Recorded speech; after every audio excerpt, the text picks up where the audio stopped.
Pemirsa, benarkah gaji kepala daerah tergolong kecil? Bagaimana tunjangan untuk para kepala daerah? Untuk membahasnya telah bergabung di studio Direktur Eksekutif IBC atau Indonesia Budget Center, Mas Roy Salam. Selamat malam, Mas Roy. Dan dari luar studio juga telah bergabung Bupati Banjarnegara, Bapak Budi Sarwono. Selamat malam, Pak Budi. Selamat malam. Pak Budi, unggahan Anda mengenai slip gaji kecil menjadi viral. Kenapa hanya slip gajinya, Pak, yang diperlihatkan? Bagaimana dengan tunjangan yang diterima per bulan? Misalnya ada tunjangan operasional, tunjangan kesehatan, insentif dari pemungutan pajak dan retribusi daerah, hingga honor sebagai komisaris BUMD. Ya, perlu saya jelaskan, Bu. Ini gaji sudah termasuk tunjangan istri, Bu. Tunjangan anak, termasuk tunjangan jabatan, dan ada lagi tunjangan beras, tunjangan PPH, tunjangan BPJS, tunjangan JKK, tunjangan JKN. Itu Bu, udah termasuk di situ. Ada lagi, hanya angkanya kecil jadi pembulatan aja gitu. Artinya kita ingin konfirmasi kembali, sebetulnya take home pay ataupun penghasilan yang Bapak terima per bulannya totalnya berapa, Pak? Jadi saya terima per bulan. Kalau yang untuk operasional, saya menukar pertama pakai duit saya dulu, Bu. Itu tiap hari saya hanya mendapatkan 1 juta. Itu setiap hari saya kunjungan, itu saya dapat operasional 1 juta. Selain itu hanya gaji saja, gaji pokok 6.114.000 kurang lebih. Oke, Pak Budi, tapi ketika kemudian Anda merasa gaji seorang kepala daerah kecil, pada saat Anda maju sebagai kepala daerah, sebagai bupati, apakah Anda pernah tahu ataupun mencoba mencari tahu seberapa besar gaji seorang kepala daerah ataupun bupati? Saya demi Allah, Bu, nggak ngerti, Bu. Tidak ngerti, saya kira gajinya ya 100 juta atau 150 juta. Baik. Mas Roy, tanggapannya? Iya, saya kira apa yang keluhkan oleh Pak Budi ini saya kira perlu direspon ya secara positif juga sebetulnya, karena pertama dia punya niat untuk membuka ke publik soal penghasilan mereka. Nah sekarang kan persoalannya adalah apakah yang dimaksud gaji itu hanya gaji pokok atau sebetulnya keseluruhan penghasilan yang tadi dikatakan oleh Pak Budi ada tunjangan istri, tunjangan jabatan. Betul. Gitu. Kalau dihitung-hitung memang bicara gaji kan kepala daerah itu kan kalau dia punya 2 ya, sama seperti presiden, gaji pokok dan tunjangan. Yang lain adalah tunjangan yang mengikuti PNS, ya, tunjangan anak istri, tunjangan beras itu. Nah, selain itu kan kalau konteksnya kepala daerah, bupati misalnya, itu dia mendapatkan lagi insentif pajak dan retribusi. Yang berapa besarnya? Besarannya itu bervariasi tergantung dari realisasi PAD-nya atau pajak dan retribusi. Nah, paling kecil itu 6 kali gaji pokok gaji pokok dan tunjangan si kepala daerah dan paling banyak 10 kali. Oke, baik Mas Roy, artinya dari data IBC berapa sebetulnya gaji kepala daerah misalnya untuk seorang bupati? Jawabannya ditahan dulu Mas Roy, kita harus ikuti jeda berikut terlebih dahulu. Kita lanjutkan kembali perbincangan Mas Roy. Dari data IBC tadi dikatakan oleh Pak Budi bahwa penghasilannya adalah sebesar 5,9 juta. Tapi data dari IBC untuk seorang kepala daerah, untuk bupati seperti apa? Take home pay ataupun penghasilan totalnya? Ya, secara total itu ada sekitar paling kecil ya kira-kira 40-an dan paling tinggi sekitar 70-an. Nah itu kita hitung berdasarkan PP 109 tahun 2000 dan PP 69 tahun 2009 tentang insentif variabel pajak. Apa yang menyumbang paling banyak terhadap penghasilan seorang yang terbesar itu adalah dari insentif pajak dan retribusi sebetulnya. Memang kalau lihat komponen gaji pokok dan tunjangan yang disebutkan Pak Budi tadi, memang paling tinggi adalah 7 sampai 6 ya, 6 sampai 7.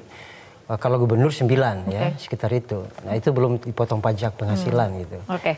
Berarti menurut IBC ada sekitar 40 hingga 70 juta dan variabel yang paling besar menyumbang penghasilan adalah retribusi dari pajak. Seperti itu. Pak Budi, tanggapannya apakah memang betul sebetulnya penghasilan yang diterima per bulan seperti itu? penghasilan tiap bulan cuma seperti itu, Bu. Saya terima bersihnya 5,9 juta, lebih dikit, Bu. Bagaimana dengan retribusi pajak, Pak? Itu dibayarkan biasanya per 6 bulan sekali, Bu. Diberikan ke kami 6 bulan sekali. Anda sudah menerimanya? Sudah, kami sudah kerja 2 tahun, Bu. Sudah bekerja 2 tahun. Oke. Berapa Jadi kami insentif yang Anda dapatkan dari pajak dan retribusi daerah ini? Itu per tahun kurang lebih sekitar 210 juta. 210 juta per tahun Anda dapatkan, Pak Budi? Ya, betul. Oke, tapi Anda mengatakan gaji Anda masih belum ataupun kecil. Karena hitungannya adalah per bulan. Seperti itu, Pak Budi? Betul, Bu. Pak Budi, dalam akun media sosial Kabupaten Banjarnegara, Anda mengatakan gaji yang diterima adalah cukup, namun banyak pihak yang mengeluh karena kebutuhan dan permintaan sejumlah pihak. Siapa yang dimasuk sejumlah pihak ini? Ya, kita kan semua kan ada timnya, Bu, ya. Kita jadi bupati kan nggak bisa berdiri sendiri. Ada tim sukses, ada teman-teman yang dari partai, kan gitu, Bu. Kita harus bantu partai, kita harus bisa memberikan subsidi juga kepada tim-tim kami yang telah mengusung kami menjadi bupati, kan gitu, Bu. Oke, Pak Budi dan juga Mas Roy.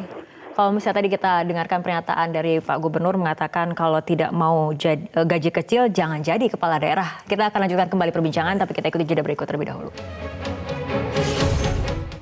Kita kembali lanjutkan perbincangan. Dari luar studio masih bergabung Bupati Banjarnegara Bapak Budi Sarwono. Pak Budi, artinya tujuan Anda mengunggah slip gaji Anda ini apa maksudnya? Karena kalau misalnya kita lihat dari LHKPN di tahun 2018, Anda memiliki harta sebesar 19,1 miliar rupiah.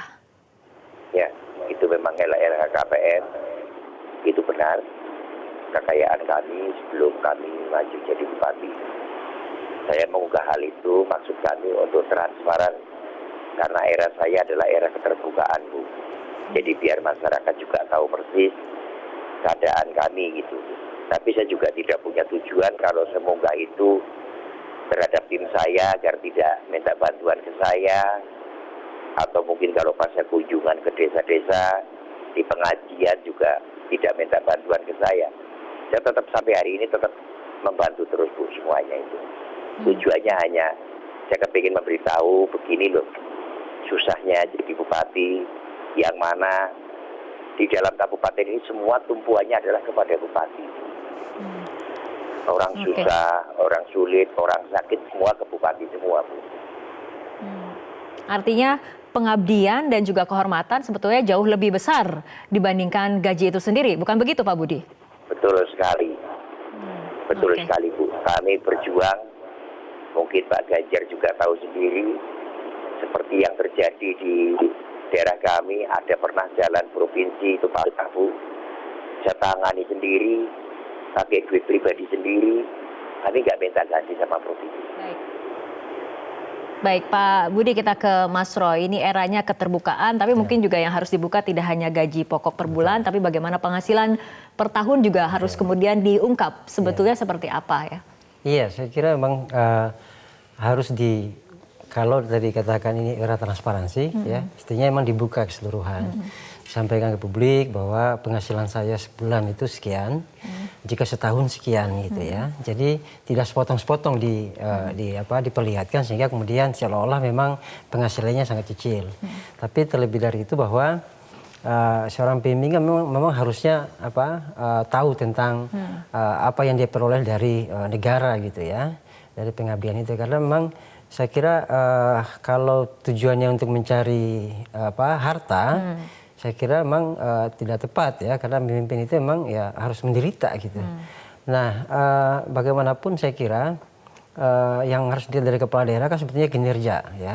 Sejauh mana kinerjanya selama memimpin, apakah sudah ada perubahan-perubahan yang terjadi di daerahnya, seperti misalnya bisa diukur dari penurunan kemiskinan, peningkatan angka IPM-nya ya, lalu kemudian ada peningkatan sejahtera. Nah itu kan sebenarnya hal-hal yang perlu diperlihatkan oleh kepala daerah sebelum mengeluh soal penghasilan. Gitu. Ya, karena tujuannya untuk menjadi pejabat negara dan memang untuk meningkatkan kesejahteraan rakyat dan memajukan daerah. Artinya mungkin intinya sebetulnya adalah bukan mengenai besar kecilnya gaji, tapi mengenai pengabdian dan juga kehormatan. Ya, seperti itu. Baik, terima kasih Mas Roy Salam dan juga Pak Budi Sarwono telah bergabung bersama kami dalam Prime Time News untuk malam hari ini.